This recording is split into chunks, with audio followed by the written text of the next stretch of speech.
श्लोक शेख फरीद जी के।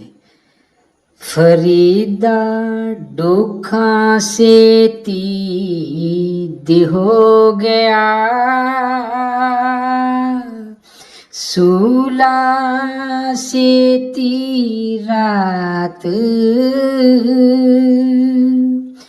खड़ा पुकारे पातनी, बेड़ा कपर वात। आज के ये श्लोक बाबा शेख फरीद साहब जी की बानी में से लिए गए हैं।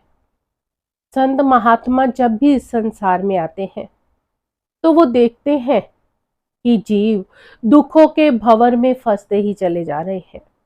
फिर वो कोशिश करते हैं हमें इस दुखों के भंवर से निकालने की। जैसे कि आज बाबा शेख फरीद साहब जी हमें समझाते हुए फरमाते हैं, फरीदा दुखा सेती देहो गया, सूला सेती रात। क्या इंसान, तेरा पूरा दिन दुख में बीत गया, अब रात आई है, ये रात भी दुखों में निकल जाएगी। क्योंकि कुदरत का असूल है, जो व्यक्ति दिन भर दुखी रहता है उसकी रात भी दुखों में ही बीत जाती है। और शायद ही हम में से कोई होगा जिसे कोई दुख या चिंता इस संसार में नहीं है। इस संसार में हर कोई दुखी है। इसीलिए तो बाबा फरीद जी ने फरमाया, फरीदा मैं जानिया दुख मुझको, दुख सवाया जग, उच्चे चढ़ के वेख्या, कर कर एहा अग। कहते मैं तो सोचता था कि केवल मैं ही दुखी हूं, पर जब मैं ज्ञान की छत के ऊपर मैंने चढ़कर देखा तो हर एक घर के अंदर ये दुखों की आग जल रही थी। हर एक जीव इस दुखों की आग में जल रहा था। ये ठीक है कि ईंधन अलग अलग था पर आग एक थी। कहने का भाव है कि हम सबके दुखों का कारण जरूर अलग अलग हो सकता है, लेकिन दुखी हम सब हैं। जिसके भी आगे आप दुख की गठड़ी खोलो, वो पहले अपनी गठड़ी खोलकर बैठ जाता है कि भाई तुझे तो कोई दुख नहीं, मुझे देख, मैं तो तुझसे भी कई गुना ज्यादा दुखी हूं। फिर ये दुनियावी दुख, ये संसारिक दुख, ये सारे दुख हमने खुद पैदा किए हुए हैं। क्योंकि मिलना वही है जो हम लिखवा कर आए हैं, होना वही है जो पहले से तय है। बस हम दिन रात सोच विचार करते रहते हैं और वही हमारे दुख का कारण बन जाता है। जबकि संत महात्मा समझाते हैं कि इंसान को तो इस संसार में भेजा था सुख की खोज करने के लिए, लेकिन यहां आकर हमने दुख की खोज कर ली। और फिर जब उस मालिक ने देखा कि मेरे ये जीव तो गलत रास्ते पर चल पड़े हैं, ये सुख के बजाय दुख की तरफ दौड़ने लग गए हैं, तो उसने इस संसार में संत सतगुरु को भेजा। और हमने क्या किया? सतगुरु की बात को ही नहीं सुना। इसीलिए तो फरमा रहे हैं, खड़ा पुकारे पातनी, बेड़ा कब परवात। कहते वो पातनी, वो सतगुरु पुकार पुकार के कह रहे हैं कि तू ये जीवन रूपी बेड़ा मुझे दे दे, मैं तुझे इस भवसागर से पार कर दूंगा, मैं तुझे इस दुखों के भंवर से बाहर निकाल लूंगा। उदाहरण के जरिए समझते हैं,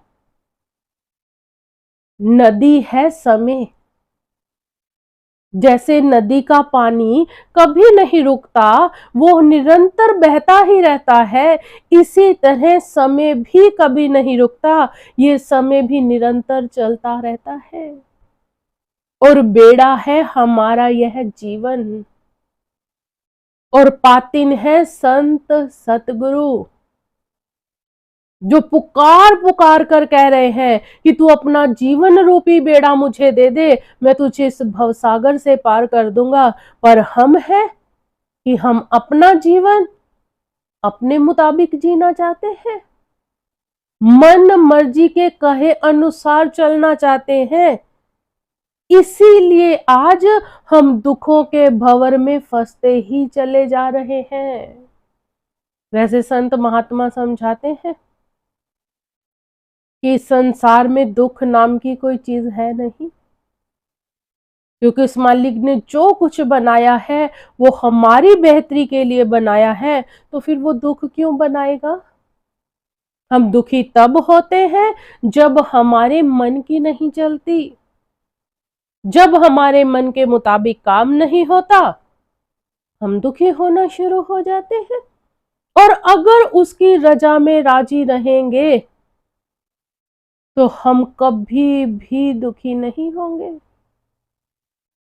और उसकी रजा क्या है कि हम उस मालिक की भजन बंदगी करें, उसके कहे अनुसार चलें और समय रहते ये बेड़ा तैयार करके सतगुरु के हवाले कर दे,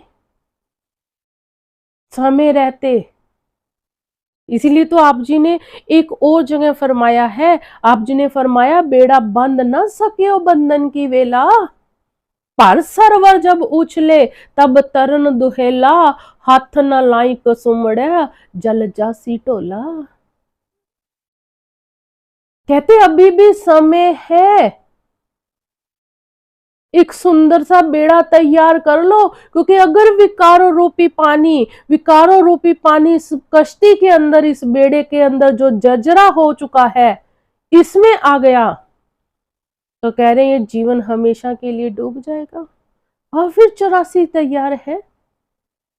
जो व्यक्ति दरिया के किनारे रहते हैं वो समय रहते अपने बेड़े को तैयार कर लेते हैं, भाव ठीक कर लेते हैं, क्योंकि उन्हें पता है कि जब तक दरिया में पानी नहीं या बहुत कम पानी है तो हम उसे पैदल पार कर सकते हैं।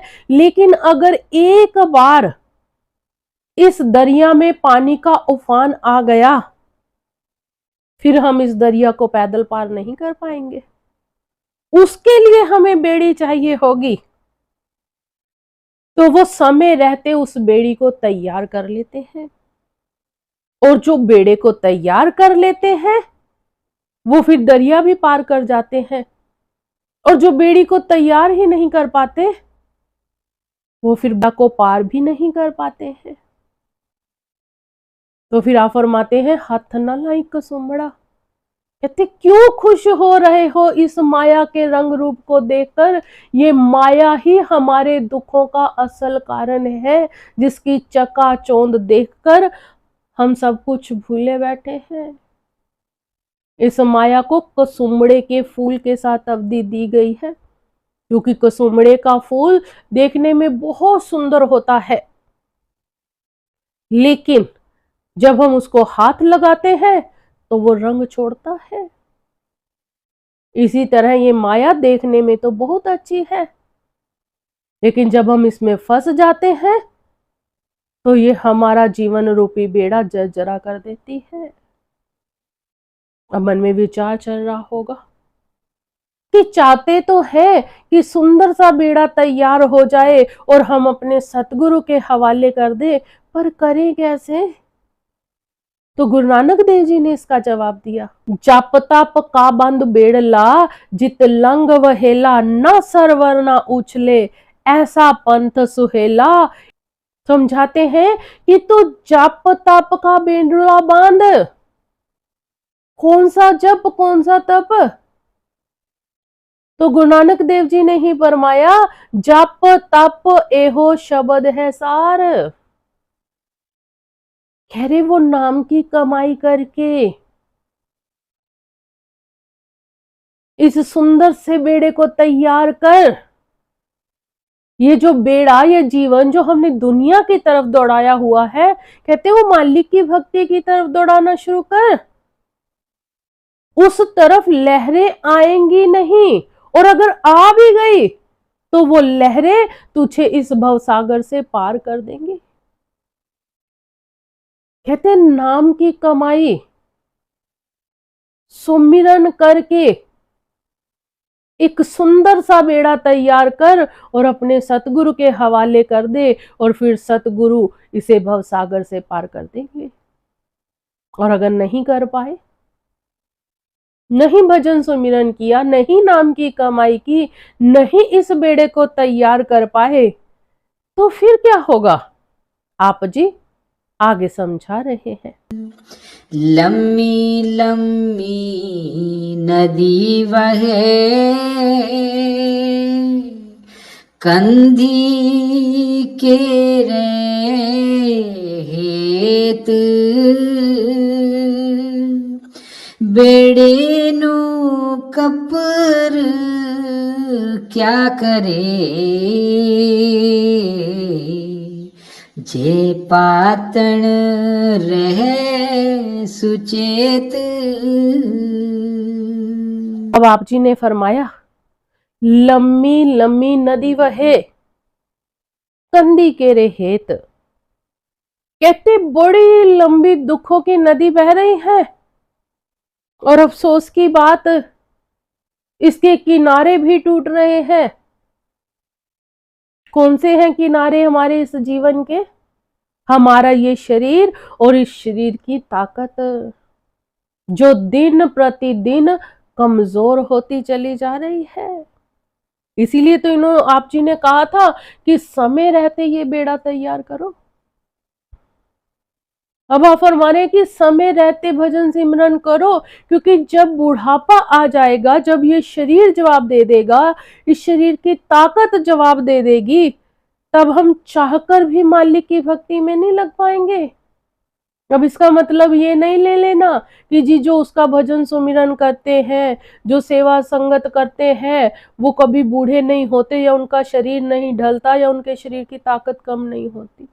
होती है, जरूर होती है, लेकिन अंतर से एक ताकत मिलती है उन्हें, क्योंकि वो बचपन या जवानी से ही सेवा सुमिरन सत्संग में लगे होते हैं। वो एक अभ्यास, एक प्रैक्टिस बन जाता है। फिर वो रह ही नहीं सकते सेवा किए बिना, सुमिरन किए बिना, सत्संग सुने बिना। ये हिस्सा बन जाता है उनकी जिंदगी का। इसलिए अभी से हम शुरू करें, और अगर शरीर कमजोर भी हो गया, कोशिश करें लेटे लेटे या किसी चीज का सहारा लेके सुमिरन तो जरूर करें, भजन बंदगी तो उसकी जरूर करें। नहीं भी सेवा कर सकते तो जितना सा भी जीवन रह गया है उसके लेखे लगवा ले, ताकि हम इस बेड़े को मालिक के हवाले कर सके। वैसे भी हमारा इस मनुष्य जन्म में आने का मकसद नाम की कमाई है, साधना के जरिए अपने आप को साधना है। इसीलिए तो ये मनुष्य चोला हमें मिला है, ये दुर्लभ देही मिली है। गुरु घर की बानी है, दुर्लभ दे पाई वड भागी, नाम न जपे से आत्म घाती, मर न जाही जिना विसारियो राम, नाम विहुना जीवन काऊ काम। अब प्रश्न कर रहे हैं हमसे कि नाम के बिना ये जीवन किस काम का है? अगर इस जीवन में आकर, इस दुर्लभ देह में आकर भी हमने नाम की कमाई नहीं की, हम अगर उस मालिक से नहीं मिले, तो हमारा इस जीवन में आने का क्या फायदा है? ये जीवन अनमोल है, इससे हमने पूरा पूरा फायदा उठाना है। और अगर हम एक बार वो बेड़ा तैयार करके सतगुरु के हवाले कर देंगे, साहब जी ने फरमाया, बेड़े नु कपर क्या करे, जे पातन रहे सुचेत। कहते जिसका गुरु सुचेत है, कह रहे फिर उसके जीवन रूपी बेड़े को तो कोई कुछ कर ही नहीं सकता। उसे ये संसार की थपेड़े कुछ नहीं कहेंगी, उसे महसूस तक नहीं होंगी। इसीलिए तो वाणी में आया है, जिसका साहिब डाडा होए, तिसनु मार ना सके कोई। भाव जिसका पूर्ण गुरु होए, उसको ये तूफान कुछ नहीं कहते। इसका मतलब ये नहीं ले लेना कि जिन्होंने गुरु धारण कर लिया या जिनको गुरु मिल गए उनके जीवन में किसी तरह की कोई दुख या तकलीफ नहीं आती। आती जरूर है, पर उन्हें महसूस नहीं होती। फिर जब ये दुख, ये तकलीफें आती हैं, जब जीवन में ये तूफान पैदा होता है, तो शायद ही कोई बयान कर पाए कि उस तूफान के, उस दुखों के भी नज़ारे कुछ अलग ही होते हैं जब सतगुरु साथ होते हैं। क्योंकि सतगुरु अपने पाले की लाज खुद रखते हैं।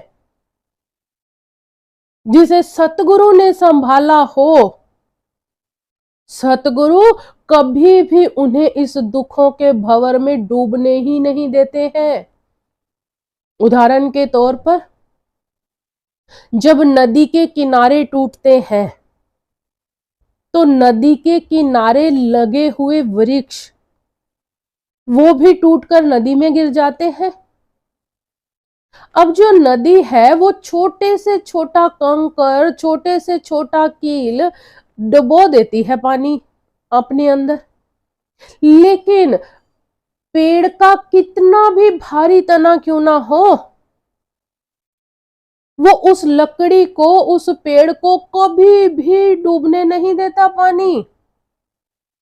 कहते किसी ने पानी से पूछा, क्यों नहीं डूबता है ये? तो कहते पानी ने कहा कि मैं पालने की लाज रखता हूं। इस वृक्ष को, इस पेड़ को मैंने पाला है, इसके तनों में, इसकी पत्तियों में मेरा वास है। पेड़ की, पौधे की सिंचाई पानी से होती है, और कहते जिसे मैं पालता हूं मैं उसे कभी डूबने नहीं देता। ये भाई गुरदास जी ने उदाहरण दी है। कहते फिर किसी ने कहा कि इसी पेड़ के अंदर तेरी विरोधी आग है। कहते बेशक इसके अंदर विरोधी आग है, पर फिर भी मैं इसे पालूंगा, फिर भी मैं इसकी लाज रखूंगा। ठीक इसी तरह से सतगुरु भी अपनी शरण में आए हुए जीवों की लाज खुद रखते हैं। बेशक वो जीव कितने भी अवगुणों से क्यों ना भरा हुआ हो, सतगुरु उन्हें गले लगाते हैं, समझाते हैं, और फिर वो उन अवगुणों की तरफ जाने भी नहीं देते जीव को। मन में विचार चल रहा होगा कि ठीक है, लकड़ी नहीं डूबती तो चंदन की लकड़ी क्यों डूब जाती है? चंदन के व्यापारी जब चंदन खरीदते हैं तो वो उसकी परख के लिए चंदन की लकड़ी को पानी में डालते हैं।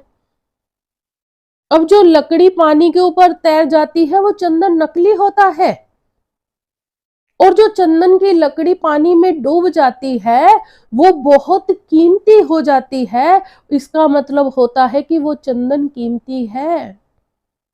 सतगुरु कहते हैं कि चंदन की लकड़ी को इसलिए डबो दिया जाता है ताकि उसकी कीमत बढ़ जाए। इसी तरह से बहुतों को लगता होता है जिसके ऊपर तो बड़ी मुसीबत आ गई, ये तो डूब गया, इसके साथ तो बहुत कुछ हो गया, लेकिन नहीं, सतगुरु ने बाजू पकड़ी हुई होती है। सिर्फ महसूस हो रहा होता है, सिर्फ दिख रहा होता है कि ये इंसान डूब रहा है दुखों के भंवर में, पर सतगुरु कभी डूबने नहीं देते। वो कर्मों का हिसाब किताब चुकता करवा रहे होते हैं, वो मालिक की दरगाह में हमारी कीमत डलवा रहे होते हैं। इसीलिए तो कबीर साहब जी ने कहा, मेरे सतगुरु पकड़ी बाँ, नहीं तो मैं बह जाता। कहते मेरे सतगुरु ने कृपा करके मेरी बाजू पकड़ ली, नहीं तो ये जो लंबी लंबी दुखों की नदी बह रही है, मैं कब का इस नदी में बह गया होता। शुक्र है सतगुरु का कि वो अंग संग रहकर हमारी सहायता करते हैं। हमेशा वो हमारी बाजू पकड़ कर रखते हैं। कई बार हमें भी लग रहा होता है कि हम दुखों के भंवर में फंस गए हैं, हम डूब रहे हैं, लेकिन नहीं, वो हमारी कीमत डलवा रहे होते हैं उस मालिक की कचहरी में। वो जीते जी कर्मों का हिसाब किताब निपटवा रहे होते हैं। बहुत ही भाग्यशाली हैं हम सब जो पूर्ण गुरु मिले हुए हैं, और जिन्हें नहीं मिले उनकी क्या अवस्था हो रखी है इस संसार में, आप आगे समझा रहे हैं। फरीदा गली सो सजन वीह, एक टुंडेंदी ना लहा, तुखा ज्यों माली कारण तिना मापिरी। अब आप जी ने फरमाया, फरीदा गली सो सज्जन वी, एक टुंडेंदी ना लहा, तुखा जो माली। फरमाते हैं कि इस संसार में हमने बीसियों मित्र बना रखे हैं, लेकिन असल मित्र कोई भी ऐसा नहीं मिला जो उस मालिक की दरगाह तक जाने का हमें वो रास्ता बता सके। दरअसल बाबा शेख फरीद साहब जी सतगुरु को ढूंढ रहे थे। आप जी को अपने सतगुरु 79 ईयर ओल्ड, 79 साल की उम्र में जाकर मिले। इसलिए आपने फरमाया है कि इस संसार में बीसियों मित्र मिलते हैं, पर वो सारे मनमत वाले मिलते हैं। आज हम लोग क्या कर रहे हैं, हमारे भी बीसियों मित्र हैं और हम सब भी मन की मत पर ही चल रहे हैं। जब भी मिलते हैं क्या पूछते हैं, तेरा घर बार कितना, तेरा कारोबार कितना। कभी नहीं पूछा कि तेरा सतगुरु के साथ प्यार कितना, तेरा भजन सिमरन कितना। दरअसल मन का जो झुकाव है वो दुनिया की तरफ है। ये सारी चीजें मन के साथ रिलेट है, ये घर बार कारोबार बच्चे धन संपत्ति, इसलिए हम इन्हीं चीजों के बारे में ही पूछते हैं। और जो गुरमुख सज्जन है, जो गुरमुख मित्र है, वो जब भी मिलते हैं गुरु की ही बात करते हैं। इसीलिए तो गुरु घर की बानी में लिखा गया है, मनमुखा स्यों कर दोस्ती, सुख की पूछे मीत, गुरमुखा स्यों कर दोस्ती, सतगुर स्यों लाए चीत। कहते मनमुखों से दोस्ती करके सुख की आशा करता है? नहीं, सारा दिन तो अगर मनमत वाली बातें ही करनी है तो सुख कहां से मिलेगा। वैसे भी ये मनमुख मित्र परछाई की तरह होते हैं। सूरज पीछे होता है तो परछाई हमसे आगे दौड़ती है, और अगर सूरज सामने आ जाए तो परछाई हमारे पीछे पीछे दौड़ने शुरू हो जाती है। अगर हम समर्थ हैं, किसी ओहदे पर है, कुछ हमारे पास है, तो ये दुनिया पीछे दौड़ती है। और जरा सा कुछ दुख तकलीफ आई नहीं, ये हमसे आगे आगे दौड़ती है। दुनिया छुपती घूमती है कि कहीं मुझे ना बुला ले, मुझसे कोई काम ही ना करवा ले। तो आप फरमाते हैं, गुरुमुखा से होकर दोस्ती, जो गुरु को मुख रख कर चलते हैं, जो हर समय गुरु की ही बात करते हैं, कहते उन गुरुमुखों के साथ दोस्ती करनी चाहिए, क्योंकि वो ही साथ देते हैं। फिर दुनिया में कोई दुख सुख हो तो देखा होगा सत्संगी भाई बहन साथ आकर खड़े हो जाते हैं, लेकिन जो सच में सत्संगी हैं, जो सत का संग करते हैं, जिन्हें पता है कि हमारे बीच में कोई भी भेद नहीं है, वो साथ आकर खड़े होते हैं। और जो मनमुख है, जो मन के कहे अनुसार ही चल रहे हैं, जो दिखावे के सत्संगी होते हैं, वो साथ खड़े नजर नहीं आएंगे। इसलिए सिर्फ गुरुमुखों से होकर दोस्ती, क्योंकि जब वो गुरु की बात करेंगे, सतगुरु से लाए चीत, तो फिर झुकाव सतगुरु की तरफ बढ़ेगा, क्योंकि वो सतगुरु की ही बात करेंगे। सतगुरु के प्रति ही प्रेम अंतर में बढ़ेगा। और फिर ये गुरुमुख सज्जन, ये भी हमारा शमशान भूमि तक ही साथ दे सकते हैं, उससे आगे तो ये चाहकर भी नहीं जा सकते हमारे साथ। फिर उससे आगे कौन जाएगा? उससे आगे जाएंगे हमारे सतगुरु। इसलिए हमें गुरु के साथ दोस्ती करनी है, और उससे दोस्ती करने का केवल एक तरीका है, नाम की कमाई, भजन सुमिरन। और कोई तरीका नहीं जिससे कि हम सतगुरु से दोस्ती कर सके। ये भजन सिमरन श्री गुरु रामदास जी ने किया। आप जी ने अपने गुरु को मित्र बना लिया, तो आप जी ने फरमाया, सतगुरु मेरा मित्र सखाई, हाँ रह न सका बिन देखे मेरी माई।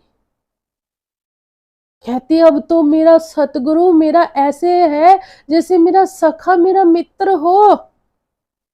कह रहे अब मैं माताओं से देखे बिना नहीं रह सकता, मां मैं उन्हें मिले बिना रह ही नहीं सकता, जी ही नहीं सकता। जैसे बाल सखाई, जैसे बचपन के साथी होते हैं, कहते सतगुरु तो वैसे मेरे साथी बन गए हैं। जो बचपन के साथी होते हैं उनसे हम हर तरह का दुख सुख बांट लेते हैं। इसी तरह जो सतगुरु को अपना मित्र बना लेते हैं, वो फिर सतगुरु के साथ छोटी से छोटी, बड़ी से बड़ी हर एक बात शेयर करते हैं। भाव हर एक दुख सुख सतगुरु के साथ करते हैं। फिर सतगुरु भी अपनी मित्रता निभाते हैं। वो अपने जरिए अपने मित्र को सतगुरु मालिक के साथ जोड़ देते हैं। भाव उस मालिक को उसका मित्र बना देते हैं, और जिसका वो मित्र बन जाता है, जाका मीत साजन है समिया, तिस जन को कहो काकी कमियां। कहते फिर उससे किस चीज की कमी, जिसे पता है कि मेरा वो साजन, मेरा वो प्यारा प्रीतम तो सृष्टि के कण कण में है, फिर उसे क्या कमी। बाबा शेख फरीद साहब जी ऐसा मित्र, ऐसे सतगुरु को ढूंढ रहे हैं, पर वो सतगुरु उन्हें मिले नहीं। इसीलिए आप फरमा रहे हैं, तुखा ज्यो मालीन। मालीन कहते हैं जो गांव में रूढ़ी होती है, जहां कचरा फेंका जाता है। कहते जब खूब गर्मी पड़ती है तो वो नीचे से उस कचरे को अंदर में आग लग जाती है, और वो अंदर ही अंदर धुकना भाव, अंदर ही अंदर वो रूढ़ी, वो कचरा जलना शुरू हो जाता है। बाहर से देखने में पता तक नहीं चलता, पर अंदर से वो पूरा ढेर जलकर राख हो जाता है। बाबा शेख फरीद साहब जी कह रहे हैं, मैं ऐसे धुक रहा हूं जैसे मालिन, जैसे वो रूड़ी, वो कचरे का ढेर जल रहा होता है अंदर से। कहते मैं ऐसे अंदर से जल रहा हूं भाव, अंदर ही अंदर खत्म हो रहा हूं उस प्यारे के ना मिलने के कारण। बड़भागी हैं हम जो हमें मिले हुए हैं सतगुरु, लेकिन हम हैं कि सतगुरु की बात ही नहीं सुनते। अब जो सुनते हैं वो कौन सा तरीका अपनाते हैं कि सतगुरु की कही बात उन्हें सुनने लग जाए? तो आप जी ने वो तरीका आगे समझाया। फरीदा ये तन भौंकना, नित नित दुखिए कौन, कन्नी बुझे दे रहा, कीती वगै पौण।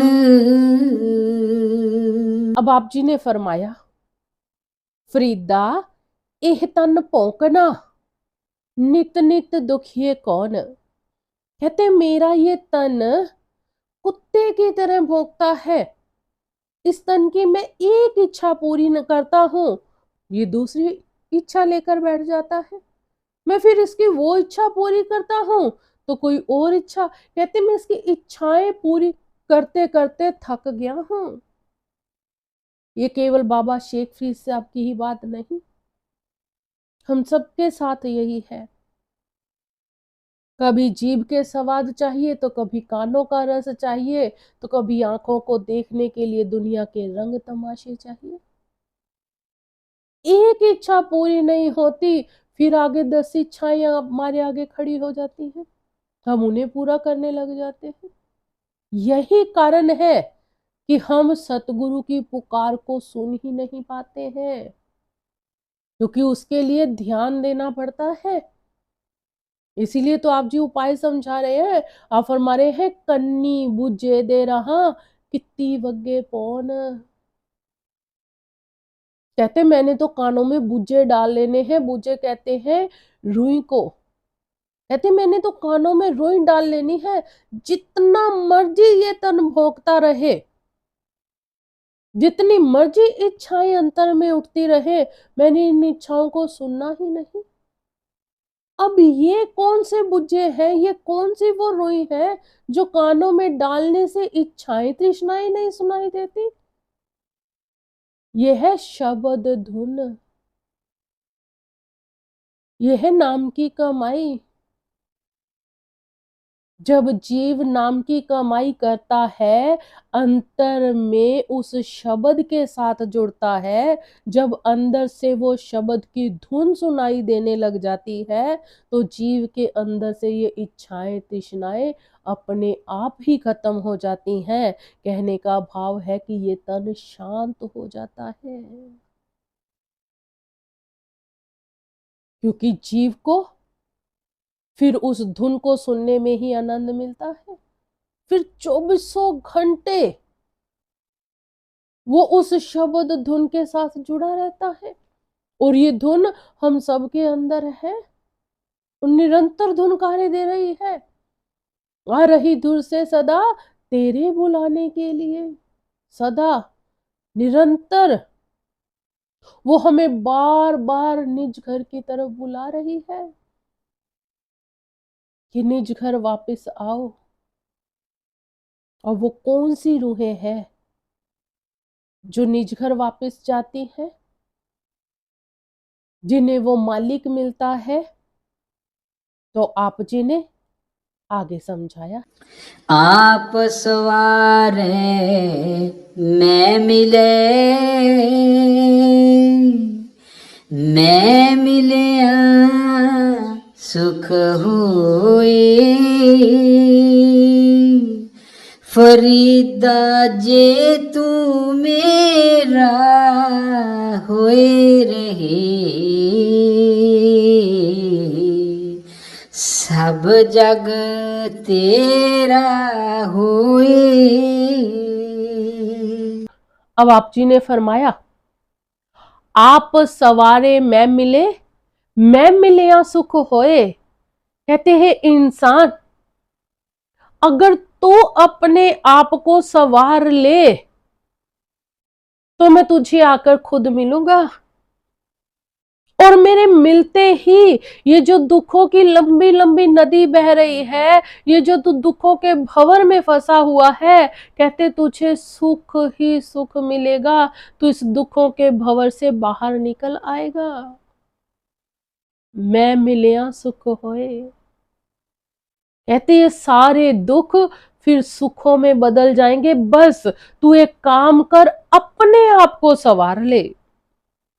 हम दुनिया को नहीं संवार सकते, कोशिश करें अपने आप को ही संवार ले। क्या है अपने आप को संवारना? हमारा घर पूरा बिखरा हुआ हो, क्या हमें अच्छा लगेगा? हमारे कपड़े उल्टे सीधे पहने हो तो क्या हमें अच्छे लगेंगे? हम घर से बाहर निकले, चारों तरफ कूड़े के ढेर ही ढेर हो तो क्या हमें अच्छे लगेंगे? नहीं। हमें तो हर एक चीज सवरी हुई, घर का सारा सामान अपनी अपनी जगह पर हो, हमारे कपड़े अच्छे से पहने हो, घर से बाहर निकले साफ सुथरी चीजें नजर आए, भाव सवरी हुई चीजें हमें पसंद हैं। इसी तरह उस मालिक को भी सवरा हुआ जीव ही पसंद है, जिसने अपने जीवन को संवार लिया है। हमारी तो रहनी बहनी सहनी कहनी सब कुछ बिगड़ी हुई है। किसी भी समय कुछ भी खाते पीते हैं, किसी भी समय उठ रहे हैं, किसी भी समय सो रहे हैं। कुछ नहीं पता जीवन में हमने करना क्या है। कहते पहले अपनी दिनचर्या ठीक करो, शाकाहारी शुद्ध भोजन खाओ, टाइम से सो ताकि सुबह टाइम से उठकर मालिक की भजन बंदगी की जा सके। आज देर रात तक सोते हैं, सुबह उठते ही ऑफिस के लिए भागना है या घर के काम काज करने हैं, मालिक की भजन बंदगी के लिए तो टाइम ही नहीं है। कहते पहले सबसे पहले दिनचर्या ठीक करो, एक टाइम टेबल बनाओ कि मुझे इतने बजे सोना है, इतने बजे उठना है, इतना टाइम मुझे मालिक की भजन बंदगी को देना ही देना है। उस टाइम चाहे कुछ भी हो जाए। जब ये दिनचर्या हम बना लेंगे तो ये भी एक अभ्यास, एक प्रैक्टिस बन जाएगी। फिर उसी समय अपने आप मन करेगा कि हम मालिक की भजन बंदगी में बैठ जाएं। अपने आप मन करेगा कि इस टाइम सेवा है, इस टाइम सत्संग है, जाएं। अपने आप फिर ये मन जीव को खींचता है। कोशिश हमने करनी है, और कोशिश करेंगे कामयाब भी तभी होंगे। इसलिए आज से सबसे पहले हम टाइम टेबल बनाएं, अपने आप को संवारें। और अगर एक बार हमने अपने आप को संवार लिया तो आप फरमाते हैं, फरीदा जे तू मेरा होए रहे, सब जग तेरा होए। कहते अगर तू एक बार मेरा हो गया, जिस संसार को पाने के लिए आज तू दौड़ रहा है, कह रही है संसार फिर तेरे पीछे दौड़ेगा, ये सारा संसार तेरा हो जाएगा। हर का प्यारा सो सबना का प्यारा। जो उस मालिक को प्यारा लगता है वो फिर सबको प्यारा लगता है। इसलिए आप फरमा रहे हैं कि तू मेरा हो जा, बाकी सब छोड़ दे। आज क्या मांग रहे हैं? दाते से दाते मांग रहे हैं, और अगर दाता ही हमारा हो गया तो दातों की तो जरूरत ही नहीं रहेगी। सिर्फ उस एक को मित्र बनाना है हमने, और अगर वो मित्र हमारा बन गया फिर तो बात ही क्या है। गुरु घर की वाणी में आया है, इक सज्जना सब साजना, इक वैरी सब वार। कहते अगर वो एक हमारा साजन बन गया, पूरी दुनिया अच्छी लगने लग जाएगी, ये कुल कायनात अच्छी लगने लग जाएगी। अगर उसको ही वैरी बना लिया, उसको ही भूल गए, तो ये दुनिया दुखों के सिवाय और कुछ भी नहीं लगेगी। फिर यहां सुख की खोज करने के लिए आए हैं, और सुख है मालिक की भजन बंदगी में, मालिक के सुमिरन में ही। तो फिर क्यों ना कोशिश करें। बाबा शेख फरीद साहब जी के इन वचनों से हम पूरा पूरा फायदा उठाएं। ये जिस दुखों की नदी में बहते चले जा रहे हैं, इससे हम अपना बेड़ा बाहर निकाल लें, कर दें अपने सतगुरु के हवाले। नाम की कमाई कर करके सुंदर सा बेड़ा तैयार करके सतगुरु को सौंप दे, और विश्वास है कि सतगुरु इस बेड़े को जरूर पार लगाएंगे। कोशिश और मेहनत हमारी होगी, और दया मेहर सतगुरु की होगी, और वो जरूर होगी जी। आप सवारे मैं मिले,